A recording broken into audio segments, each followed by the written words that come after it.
What would you do if two children looked up at you and asked, "Are you the last person left in our family?" How would you answer?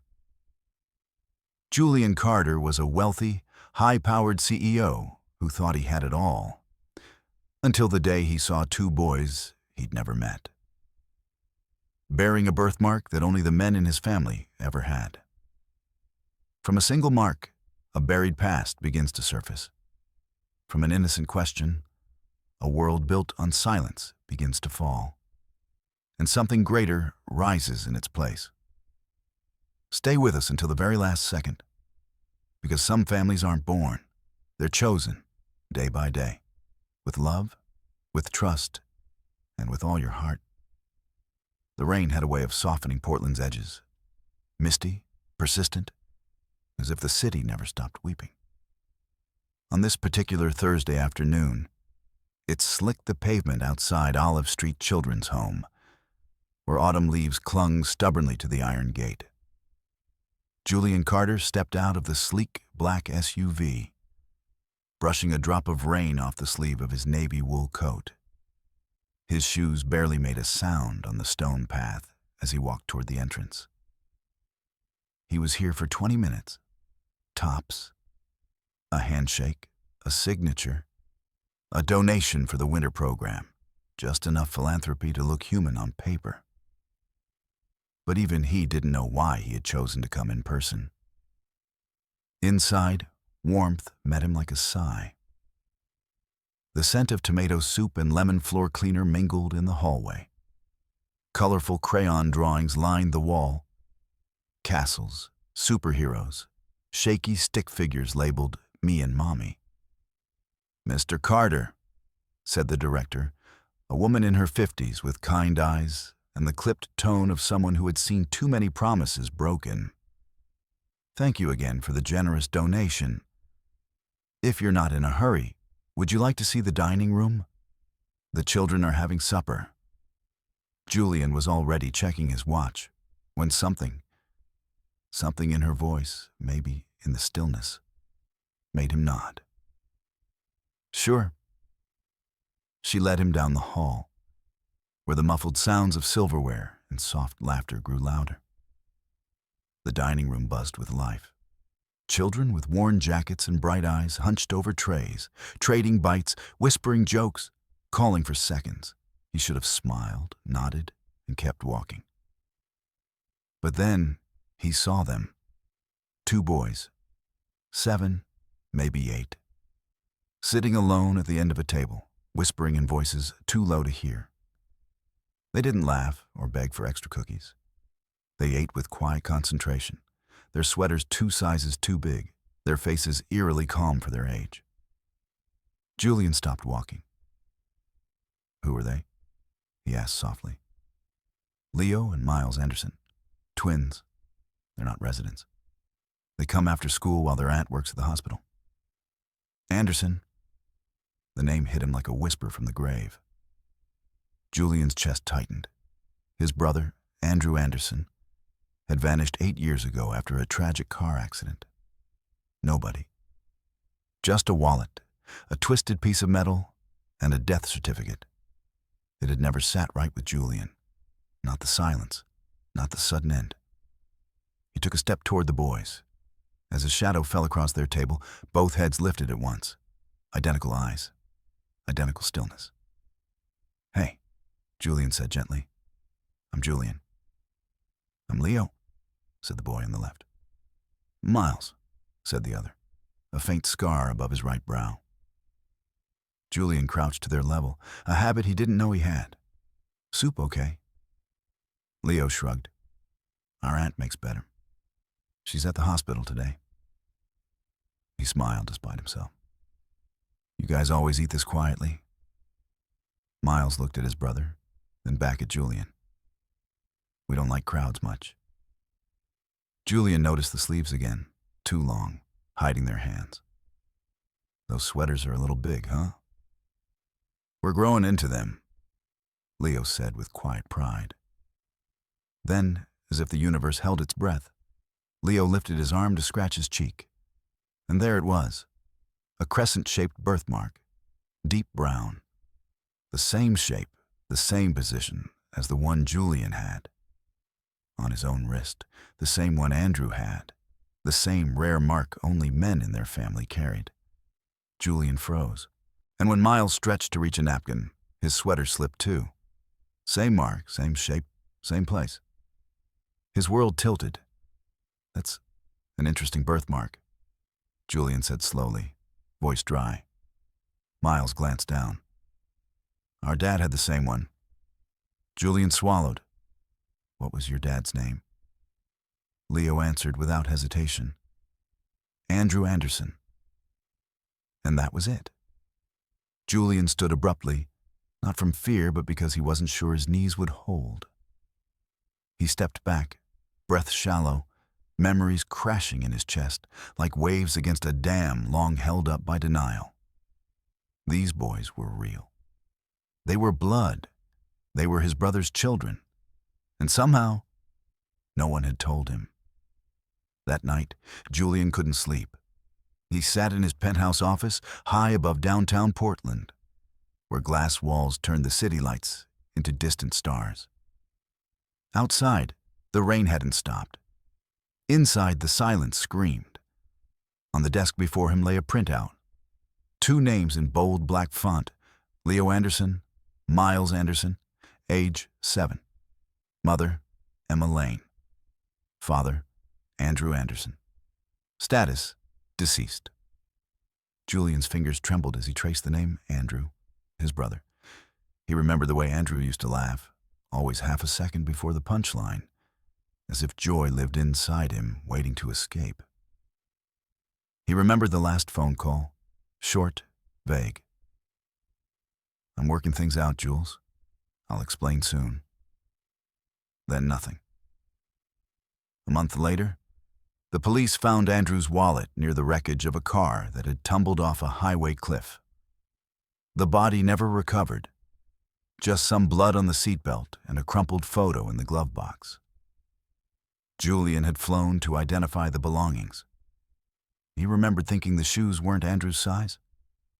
But Daniel had insisted, "It's time to accept it, Julian." He's gone. Daniel Carter, their father's brother. The man who raised Julian after their parents died. The man who mentored him into a CEO, made him the face of Helix Nova. The man who said Andrew was always too sentimental to survive the real world. Julian opened his encrypted database, typing slowly. Voicemail archives? 2016. There they were. Dozens of missed calls, all labeled, filtered, handled by Assistant D. Carter. Julian sat back, stunned. Daniel had intercepted them. He picked up the phone. "Vanessa," he said to his executive assistant, even though it was past midnight. "I need you to pull all records from our 2016 communication log. Incoming calls, messages, anything from a contact named Andrew Anderson." There was a pause on the line. "Yes, Mr. Carter, right away." He leaned forward, opening an old drawer where he kept things that didn't belong to his corporate life. A faded photo of him and Andrew riding bikes as kids. Andrew was grinning. Julian was focused, competitive. They were 10 and 8. He hadn't looked at that photo in years. A soft knock interrupted his thoughts. Vanessa stood in the doorway, hair pulled into a loose bun, eyes tired but sharp. "I ran the search. There were over 30 calls from Andrew between May and October of 2016. All of them were flagged non-urgent by Daniel. And..." She placed a folder on his desk. "We found letters too, unopened, addressed to you." Julian stared at the familiar handwriting. His brother's loops and slants. Some envelopes still had stamps curling at the edges. All had been marked, "Return to sender." He picked up one and opened it slowly. "Jules, I know I've messed up before, but this isn't one of those times. I met someone. Her name's Emma. She's kind, real. We're having twins. I can't believe I'm going to be a dad. I need you to know." I want you in their life. Please call me back. The ink had smudged, probably from Andrew's own hands, maybe from hope. Julian closed his eyes, the weight of betrayal sinking like stones in his gut. I should have known, he whispered. Vanessa hesitated. There's more. Daniel. He revised your father's trust the same year. Made himself interim controller until your 40th birthday, or... Julian looked up sharply. Or what? She swallowed. Or until you had a family of your own. The implication hit him like a wave. If Andrew's children had been known, Julian would have gained control of the company years ago. Daniel had a motive, means, and zero conscience. Julian stood abruptly. Where are you going? Vanessa asked. To ask Daniel one question, he said. And I don't care if it's 3 a.m. The elevator to the top floor of Helix Nova's legacy tower moved with a silence that felt criminal. Julian stood inside it like a loaded spring, shoulders tight, jaw clenched, the folder in his hand trembling with fury. The floor indicator blinked. 28. 29. Muppadu. Daniel Carter's office hadn't changed in 10 years. The same mahogany walls, same antique globe, same cold view of the Willamette River from behind smoked glass, and Daniel himself, immaculate in a dark gray suit, silver hair slicked back, sipping from a crystal tumbler of scotch. At 3:08 a.m. He didn't even look surprised when Julian walked in unannounced. To what do I owe this dramatic intrusion? Daniel said calmly, swirling the drink. Couldn't sleep? Julian dropped the folder onto the desk. Letters spilled across the wood like ghosts. You knew, he said. No greeting, no preamble. About Andrew, about the boys. Daniel's eyes scanned the papers without blinking. I knew Andrew made questionable choices before his accident. I didn't realize he was foolish enough to procreate. Don't, Julian snapped. Don't you dare reduce this to one of your boardroom assessments. I protected your future, Julian. Daniel's voice was firm, almost fatherly. At 32, you were poised to take the company global. An illegitimate scandal would have unraveled everything. They're not a scandal, Julian said, his voice low and deadly. They're my family. Daniel set the glass down, unfazed. And what do you plan to do now? Playhouse? Toss away decades of grooming for 2 boys you've never met?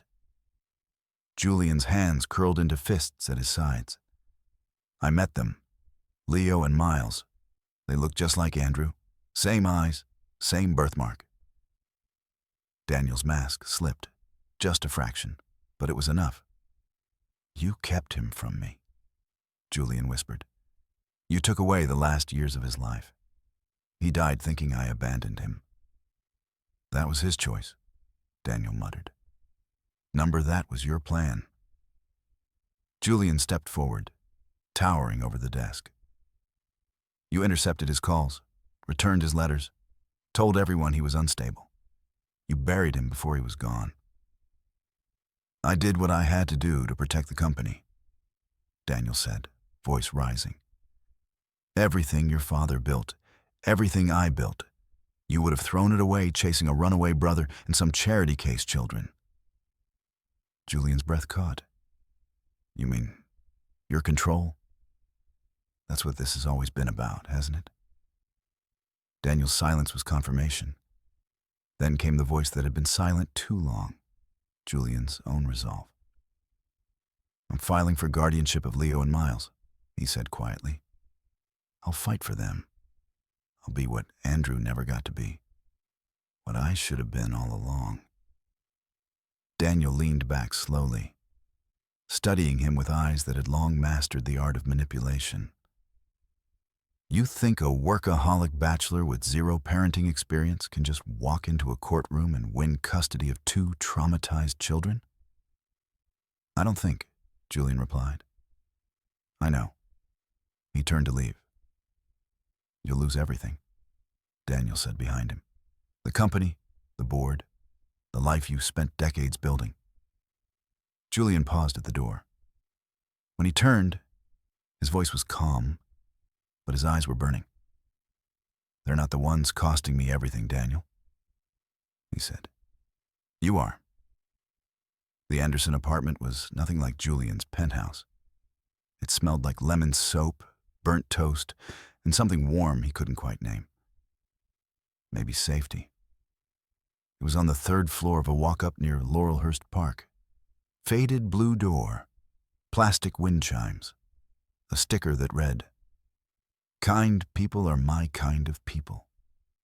Julian stood outside with a brown paper bag in each hand. New clothes for the twins, notebooks, and a set of children's compasses shaped like wolves. His heart hammered harder than it had in any boardroom. The door opened. Clara Anderson stared at him in her scrubs, exhaustion tugging at her features. Her brown eyes were sharp, wary. Mr. Carter? She said flatly. I brought a few things, Julian replied. A beat passed. Then she opened the door wider, just enough for him to enter. Inside, the space was tight but clean. Toys tucked into corners. Faded family photos hung beside a schedule pinned to the fridge. One magnet read, Aunt Clara's rules. No lying. No whining. Yes, hugs. The twins appeared from the hallway like cats, not running, not hiding, just watching. Quiet. Measured. You came, Leo said softly. I said I would, Julian replied. He knelt and handed them each a box. Something for you. Miles opened his carefully. Inside, a small silver compass nestled on blue velvet. Julian cleared his throat. Your dad had one like that. I gave it to him when we were kids. Told him it would always point home. Leo ran a finger over the compass face. Does it still work? It never stopped, Julian said. That night, they ate grilled cheese on paper plates while the twins told him about volcano projects and a class pet rabbit named Marshmallow. Julian listened like the CEO of the universe had stepped into another galaxy where time moved slower and fractions were life or death. I hate math, Miles muttered, stabbing his sandwich. You didn't say that when you aced the last test, Clara called from the kitchen. Julian looked down at the homework papers. I can help. Clara raised an eyebrow. You sure? I manage 10,000 employees, he said. How hard can second-grade math be? Very hard, it turned out. By the second worksheet, Miles was shaking his head patiently. That's not how Ms. Harper teaches it. Who's Ms. Harper? Julian asked. Our teacher, Leo chimed in. She's really smart. She wears sparkly shoes on Fridays. Julian made a mental note. When homework was done, the boys dragged him to the living room for the Great Stuffed Animal Debate, a ritual where each plushie on the couch was given a name and backstory. And Julian was asked to pick which should be the next king of the blanket kingdom. He picked the wrong bear. Miles sighed like a disappointed judge. That one's a tax collector, not royalty. Julian laughed. Noted. It was then he noticed Clara leaning against the doorway, arms crossed, watching, not smiling, not frowning, just watching. When the boys went to brush their teeth, she finally spoke. I don't know what this is yet, Julian, she said quietly. But they've already lost too much. If you're not all in, please don't start something you can't finish. Julian nodded. I'm not walking away. She looked at him, really looked. Can you make space in your life for two kids who will cry at the drop of a spoon? Who will spill milk on your paperwork and fight over bedtime songs? Julian's voice was soft. I hope so. Clara nodded once. We'll see. The package was small, brown, unlabeled, sealed with ordinary tape. Clara handed it to Julian one rainy Saturday morning, standing on the threshold of her apartment like she wasn't sure if she should. "I found it cleaning out the storage closet," she said. "It was in a shoebox with Andrew's old things. I don't know what's on it." Julian turned the object over. Just a USB stick, scratched and dented. "Do the boys know?" She shook her head. "Not yet." He nodded. "I'll take care of it." Back in his penthouse, Julian stared at the drive for hours before finally inserting it into the port. His desktop flickered. A single folder appeared. "To Julian, when you're ready." Inside, 6 video files, dated just weeks before Andrew's death. His breath caught. He clicked the first one. The screen filled with the familiar face he hadn't seen in nearly a decade. Andrew looked thinner than he remembered. Eyes ringed with exhaustion, but still lit with that irrepressible warmth. The kind that made people believe in the best parts of themselves. "Hey, Jules." Andrew's voice cracked slightly. "If you're watching this, then something's gone wrong." Julian's throat tightened. "I've tried reaching you," Andrew continued. "Calls, letters. I even showed up at Helix Nova once. But your front desk said you were unavailable. I don't believe that. I think someone made sure we never reconnected." Julian looked away. The weight of those words pressed like concrete on his chest. "I met someone," Andrew said. "Emma. She's brilliant and stubborn and makes really bad coffee. We're having twins." He smiled then, wide, proud. It tore something inside Julian. "I'm scared, not of being a dad, but of doing it without you. You were always the one who figured things out, who kept us from getting lost. I need you to be in their lives, Jules, even if I can't be." The video cut. Julian sat in silence for a long time before opening the next file. This one was dated a week later. The camera wobbled slightly like Andrew was holding it himself in a hospital room. "You'd love Leo. He's fearless, climbs everything, talks back, total menace." Andrew laughed. "Miles is softer. He hums when he colors, falls asleep holding Emma's hand." He paused.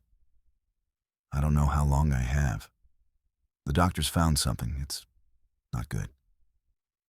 Julian leaned forward, heart in his throat. "I don't care about dying," Andrew whispered. "I just care about them growing up without someone who remembers where they came from, who we were." His voice broke then, a sound Julian had never heard from him before. "I need you to be their memory, Jules." By the time Julian opened the last video, his face was streaked with tears. Andrew looked different now, hollowed out like something was slowly being taken from inside him. "If I go, please don't let them be just names on a file. Don't let them grow up wondering why no one showed up. You were always good at building things, Jules. Build them a home." He smiled weakly. "And forgive me for leaving this all in your hands." The screen went black. Julian sat there for a long time, the rain tapping faintly against the windows. He didn't move, didn't breathe, because grief had come late. But it had come hard. He had lost more than a brother. He had lost time. And now somehow, the only way to hold Andrew again was through 2 small boys who didn't yet know how deeply they were loved. Later, as he walked back to his car, Julian found a folded piece of paper stuffed into his coat pocket. In shaky handwriting, it read, "Uncle Julian, you're kind of weird but nice. You can come back, but you have to try harder at math." Well, he read it twice and smiled in the dark. Sometimes, love doesn't enter with fireworks. It creeps in on crayon notes, burnt sandwiches, and a child calling you uncle like it's always been that way. The headline hit like a blade, across Julian's morning silence. Billionaire bids for nephew's custody. Heartfelt move or heirloom strategy? He stared at the screen in disbelief. Below the headline were pictures of Leo and Miles. Faces blurred, but recognizable to anyone who knew them. The article speculated about Julian's sudden interest in the children of his deceased brother. It questioned his motives. It questioned their paternity. It questioned everything. Daniel's fingerprints were all over it. Julian didn't need confirmation from his legal team. The smear campaign had begun. And the worst part wasn't the press. It was what came after. The call from the school came at noon. "Mr. Carter." Harper Lane's voice was tight, controlled, but strained beneath it was something raw. "You might want to come. The boys had a rough day." Julian was already grabbing his coat. Leo sat in the nurse's office with red eyes and clenched fists. Miles stood next to him, face pale, lips pressed in a firm line. Harper met Julian at the door. "They're not physically hurt," she said. "But some of the kids, they said things. Repeated what they heard at home, about money, about why you're suddenly here." Julian knelt beside the boys. "Talk to me," he said gently. Leo wouldn't meet his eyes. Miles whispered, "Tommy said you just wanted us so you could look good, that you're using us." Julian's chest tightened, and Leo mumbled, "He said maybe you're not even really our uncle." Julian swallowed hard. "That's not true, any of it." "Then why are people saying it?" Miles asked, voice barely audible. "Why are they laughing like we're a joke?" Julian exhaled slowly. "Because sometimes, when people don't understand love, they try to ruin it." Leo looked up finally, eyes fierce. "You're not going to leave, right?" "Never." But even as he said it, Julian knew words weren't enough anymore. That night, he paced his penthouse, ignoring every call, every ping from investors, every alert from his PR team. The twins were staying with Clara. That had been her suggestion. "They need stability," she'd said. But Julian had never felt more unstable. He stood in front of the mirror, staring at the man he had once worked so hard to become. Immaculate, unshakable, alone. He wasn't that man anymore. He couldn't be. The next morning, the story worsened. Another article leaked. A fabricated email, allegedly from Julian to his lawyer, outlining the financial upside of taking custody of Andrew's children. A completely false document. But the damage was done. Investors panicked. Board members called emergency meetings. And Daniel? He remained suspiciously silent. Julian's lawyer arrived late that afternoon. "He's playing the long game," she said. "This is designed to break your public credibility before the custody hearing. He wants you rattled." Julian shook his head. "He wants me to give up. Will you?"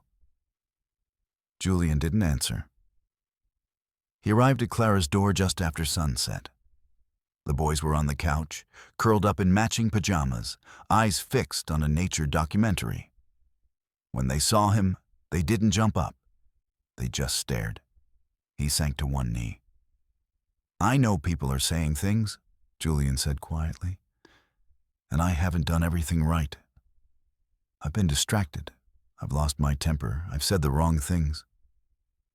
But none of that means I don't love you." Neither spoke. Julian's voice cracked. "I'm not perfect. I didn't even know how to hold a pencil right for second-grade math. But I know what family is. And I know what losing it feels like. And I'm not letting that happen again." Miles blinked up at him. "Even if the whole world's mad at you?" Julian smiled weakly. "Especially then."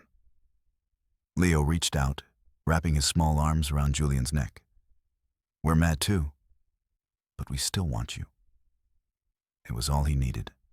When the world questions your love, you don't answer with proof. You answer by staying, by showing up the next morning and the next. Even when your name is dragged, your motives twisted. You show up anyway. Because that's what love does. The mahogany-paneled boardroom of Helix Nova had never seen Julian Carter this early. Not since the leak. Not since the investors started doubting. Not since Daniel began his quiet war. The room was already full. 14 board members, 2 attorneys. Daniel at the head, flanked by his allies. Calm, smiling, polished like always. Julian stepped in, not in a tailored suit this time, but a simple gray sweater, jeans, and a small silver compass chain tucked beneath his collar. He wasn't there as the CEO today. He was there as an uncle and a brother. Daniel raised a brow. Decided to rejoin us, Julian? Julian dropped a thick file onto the table. It landed with a soft thud, but the impact rippled across every face. I'm not here for pleasantries. Silence. This is everything you've hidden, Julian said, voice even.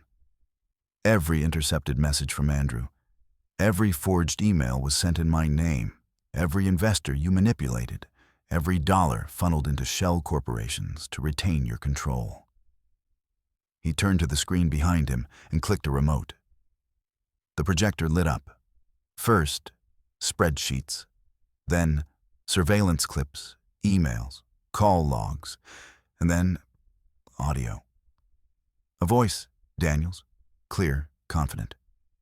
If we let Julian near those boys, it'll all unravel. The company, the board loyalty, the trust. Those kids are this crack in the wall, and I won't let them break it. The boardroom held its breath.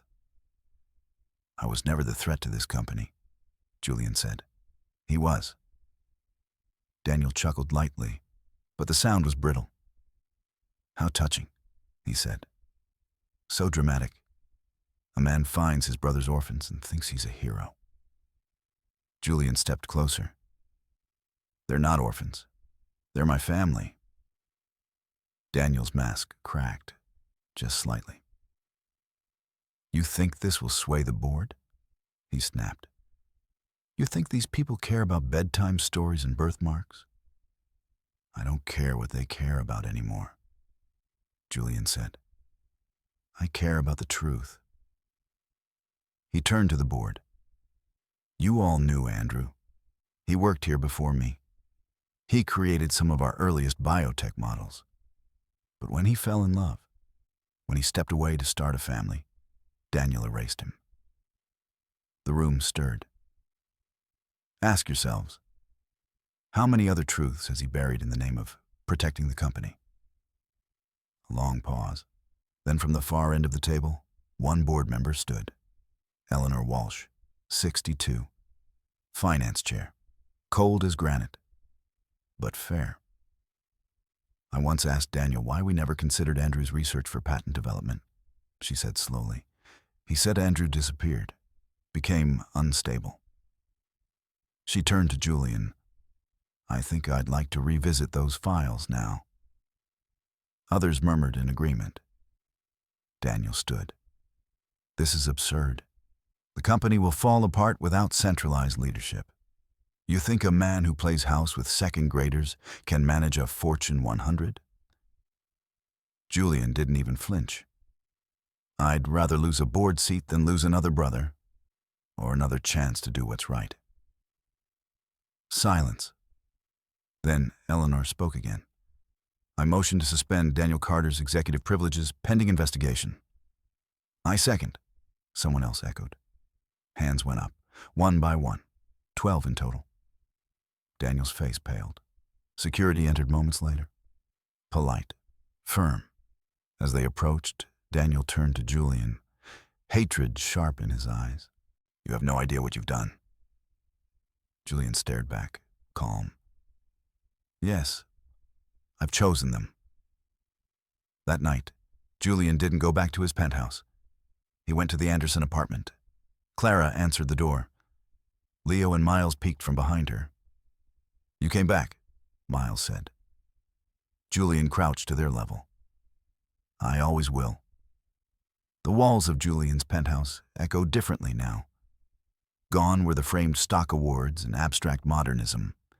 In their place, crayon drawings, a bulletin board labeled Volcano Project, and a dinosaur nightlight that glowed soft orange near the hallway. The silence was no longer sterile. It was expectant. Clara moved in first, temporarily, they said, just until things settled. She took the guest bedroom, filled it with books and a single framed photo of Emma and Andrew.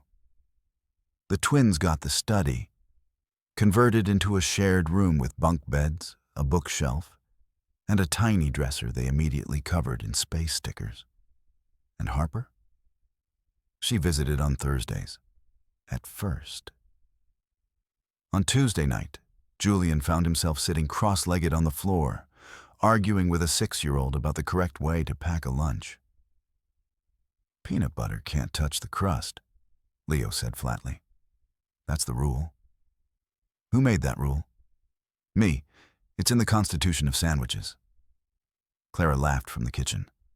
Julian shook his head, surrendering. "Then I'm clearly a criminal." "Repeat offender," Miles added, biting into his yogurt pouch upside down. Harper came by later that night with construction paper and glitter, materials for the twins' upcoming school project, build a model of a community. Leo chose to make a rocket base. Miles built a park with no adults. Julian looked at Harper, glitter in her hair, one sock missing, and smiled. She looked back and said, "You're not as bad at this as you think." "Still can't do second-grade math." "Can you make room in your life for volcano science and bedtime stories?" Julian glanced toward the hallway, where the boys were now whispering under covers, light spilling under the door like gold. "I already did." Weekends became rituals, pancake breakfasts, trips to the Saturday market, painting furniture that didn't need painting. One Saturday, Julian surprised the boys with building materials stacked in the backyard of their childhood home, which he had quietly bought back from its current owners. "We're building a treehouse," he said. "Seriously." Miles blinked. "Dead serious." "But you don't know how to use a hammer," Leo reminded him. Julian smirked. "I've been watching videos." "Yikes," Clara muttered. Harper brought lemonade. Together they built it, crooked, splintery, but full of laughter. Every time they dropped a nail, it became part of the foundation. Every bent board held a memory. That evening, after the paint dried, and the boys had fallen asleep beneath their new wooden fort in the oak tree, Julian sat beside Clara and Harper on the porch. They didn't say much. They didn't need to. "Do you think this is what Andrew imagined?" Clara asked finally. Julian looked out across the yard, the twinkling fairy lights, the soft snore of Buddy the dog curled beneath the bench. "I think it's even better." 3 months after the custody was finalized, the rhythm of their life felt, if not effortless, then familiar. The twins had adjusted. Their drawings now included Uncle Julian without needing prompts. Clara had moved into a cozy place just a few blocks away, still present at every Thursday dinner. Harper was spending more time at the house than her own apartment, and though the word home hadn't been spoken aloud, it floated quietly between all of them. Then the letter came. Julian read it 3 times before speaking. "Daniel is filing an appeal," he said. Harper froze, her hand stilling over a bowl of pancake batter. Clara, sitting at the kitchen table with Leo's math homework, looked up sharply. "What kind of appeal?" Julian's voice was quiet. "Visitation rights." The words hit like a winter draft through an open window. "He's in prison," Harper said. Julian nodded. "But he still has blood ties. and a very expensive legal team.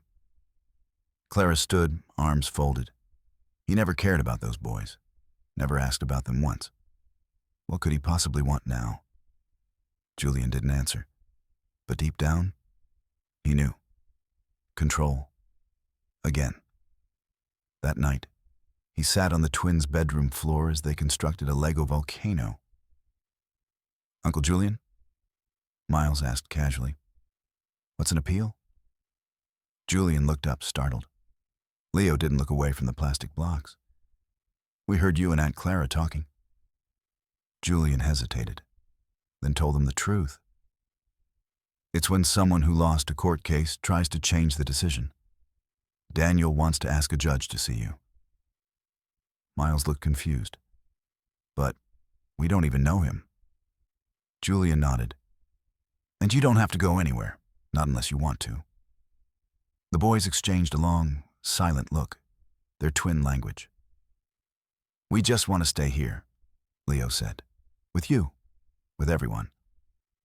Julian swallowed hard. "Then that's what we'll fight for." The court date was set. 6 weeks. During those weeks, Harper watched Julian transform. He became sharper, quieter, as if old wounds were bleeding under fresh skin. One night, she found him alone in his father's old study, now converted into a quiet library, holding a photograph of Andrew as a child. "I should have protected him," Julian murmured. "Now I have to protect them." "You are.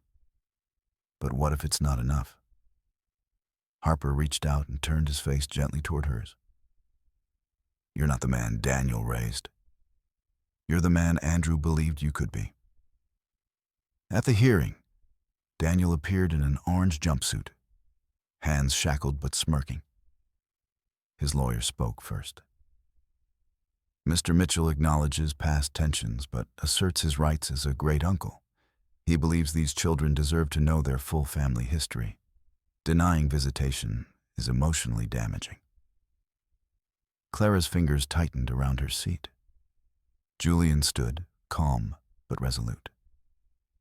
"Family history," he said. "Daniel erased their father, manipulated his death, fabricated documents to discredit me. He didn't just abandon these boys, he tried to erase their existence." Daniel chuckled bitterly. "Still so dramatic, Julian. Always the golden one." The judge held up a hand. "Mr. Mitchell, do you believe the twins would benefit from a relationship with your uncle?" Julian looked across the room. At Leo, fidgeting with the hem of his sleeve. At Miles, clutching Harper's hand. "No, Your Honor. I believe they would be harmed." The judge nodded slowly. "Then let us ask them." A pause. Then the boys were brought into chambers, escorted by a child advocate. Their voices were too quiet to hear. Their meeting lasted 17 minutes. When they emerged, they each held a drawing, a treehouse, a dinner table, 3 adults, 2 boys, a dog, and a caption, "This is our real family." The judge returned, face neutral but eyes warm. After reviewing all materials and hearing directly from the children, the court denies the petition for visitation. Family is more than blood. It is safety. It is true. And it is love, which these boys have in full. Daniel erupted. "This is a farce. I built this family's legacy. That company is mine." "Remove him," the judge ordered. As the guards led him away, Daniel turned back one last time. "They'll never be yours." Julian didn't flinch.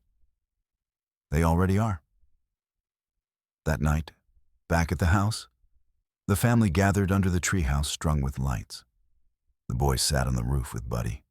Clara toasted with sparkling cider. Harper rested her head on Julian's shoulder.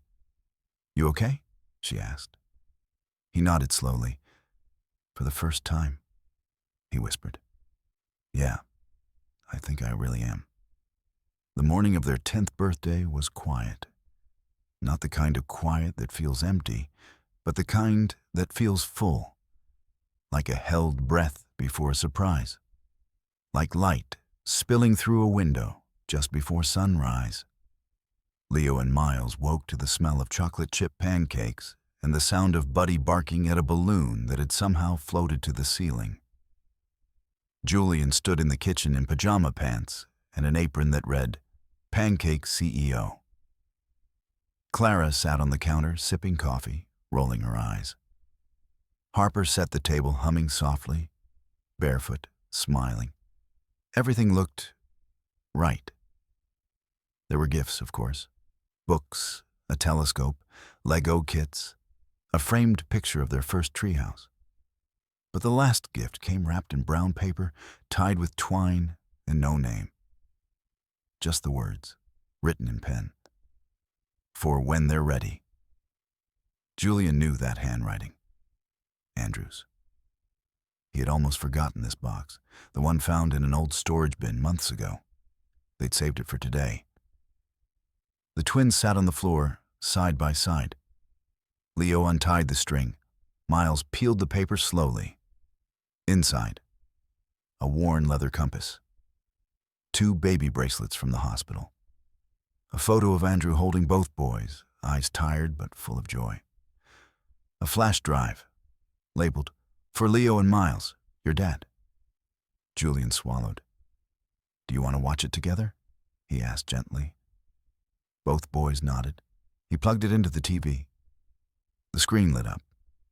Andrew appeared, this time smiling, healthy, holding the camera in one hand while the other rested on the edge of a crib. "Hey, you two," he said. "I know you can't understand me yet.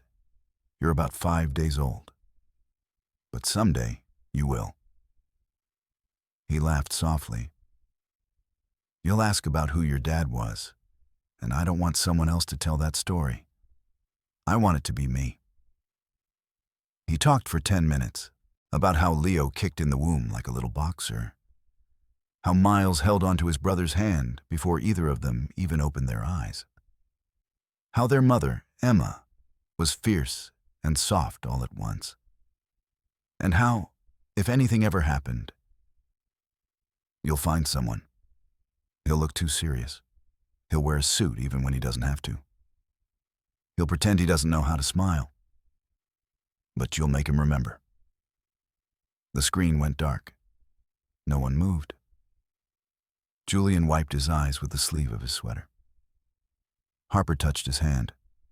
Leo turned to him. "You think he knew we'd find you?" Julian's voice cracked. "I think..." He never stopped hoping. Later that afternoon, they all stood in the backyard under the new oak tree house. Friends, neighbors, teachers. It was a birthday party, but felt more like a gathering of something sacred. Julian gave a toast. "I spent years chasing numbers, titles, legacies, but everything I ever needed was already part of me. I just didn't see it until 2 boys with a birthmark knocked everything I believed off its axis." He raised his glass. "To family. The kind you lose, the kind you find, and the kind you choose." That night, the twins fell asleep with the compass between them, the needle glowing faintly in the dark. Julian stood in the doorway. Harper came up beside him and slid her hand into his. "They're good," she whispered. "They're more than good," Julian said. They stood in silence. Just before turning off the light, Julian looked back at the boys one last time and whispered, almost to himself, "We're home now, all of us." And maybe that's the real legacy. Not wealth, not power, but a home built from laughter, a life rebuilt with forgiveness and love that chose to stay, even when it didn't have to. If this story moved something in you, if it reminded you of someone you've lost or someone you've found, then maybe, just maybe, it was meant to.